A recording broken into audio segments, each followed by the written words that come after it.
What's up, guys? So today I want to show you the work that I did on the Master Grade RX78-2 for Ka. I wanted to, before we get into the final montage, show you guys some of the stuff that we added to the kit in the way of details, because this kit does not have a lot of them.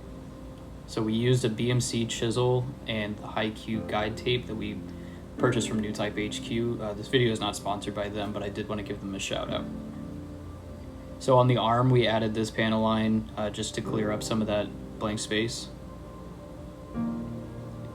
On the legs, using the 1:1 scale Gundam as a reference, we added these in the knees and the lower leg.